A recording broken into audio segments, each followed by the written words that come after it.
Assalamualaikum warahmatullahi wabarakatuh. Apa kabar semuanya? Perkenalkan, kami dari kelompok 3, mata kuliah Supply Chain, akan menjelaskan mengenai Supply Chain Management dari PT Indofood Sukses Makmur Tbk.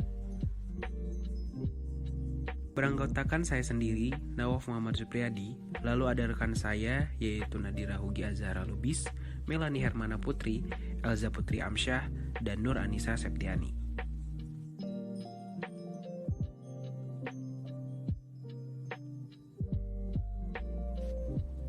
PT Indofood Sukses Makmur Tbk atau lebih dikenal dengan nama Indofood merupakan produsen berbagai jenis makanan dan minuman yang bermarkas di Jakarta, Indonesia.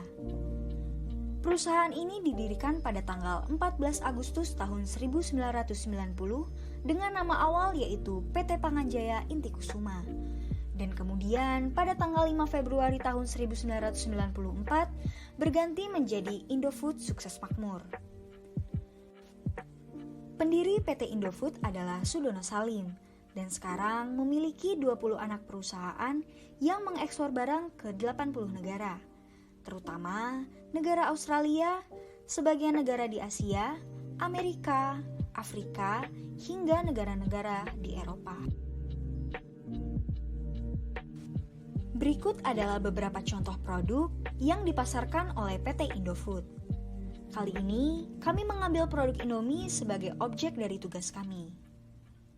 Indomie dinobatkan sebagai mie terenak di dunia menurut LA Times dan New York Magazine.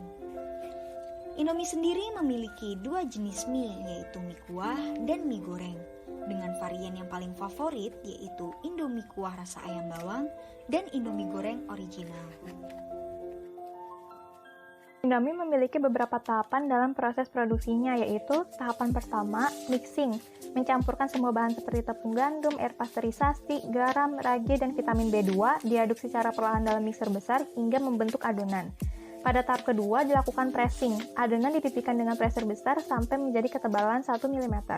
Pada tahapan ketiga, slitting and waving, adonan setebal 1 mm dipotong tipis-tipis menjadi potongan-potongan mie dan dibuat keriting. Tahapan selanjutnya, steaming. Potongan mie ini dikukus pada suhu 100 derajat Celcius dan dimasak hingga matang.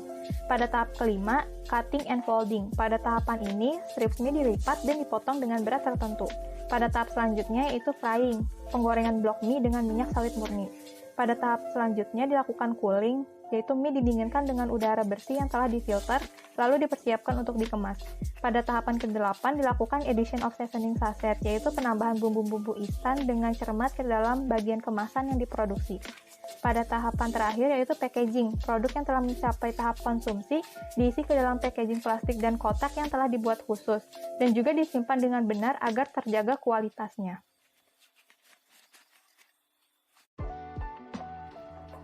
Selanjutnya adalah aliran rantai pasok atau supply chain PT Indofood untuk membuat produk Indomie. Nah, untuk pembuatan produk Indomie, PT Indofood mendapatkan raw material dari beberapa supplier, seperti raw material tepung yang didapatkan dari Bogasari Flour Mills, minyak dari Salim Infomas, dan beberapa raw material lainnya yang didapatkan dari beberapa supplier. Kemudian, raw material tersebut akan dikirimkan ke manufacturer untuk dilakukan proses produksi. Setelah proses produksi selesai, produk akan dikirimkan ke distributor seperti agen, wholesaler, dan retailer. Setelah didistribusikan kepada para distributor, produk akan sampai di tangan customer untuk dikonsumsi.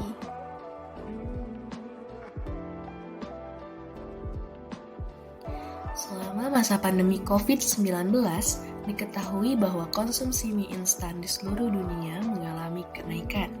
Hal tersebut berakibat pada kenaikan ekspor Indomie.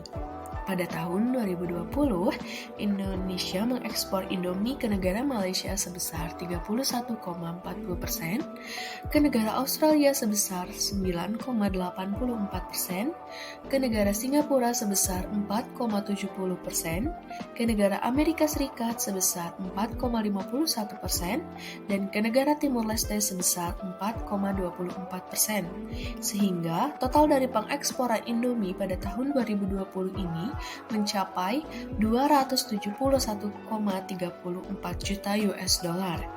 meningkat sebanyak 22,96% dari pendapatan tahun 2019 yang hanya senilai 220,7 juta US dollar. Terima kasih sudah berkenan untuk mendengarkan penjelasan dari kami mengenai Supply Chain Management PT Indofood Sukses Makmur Tbk. Mohon maaf apabila ada kesalahan perkataan yang disengaja ataupun tidak disengaja oleh kami. Wassalamualaikum warahmatullahi wabarakatuh.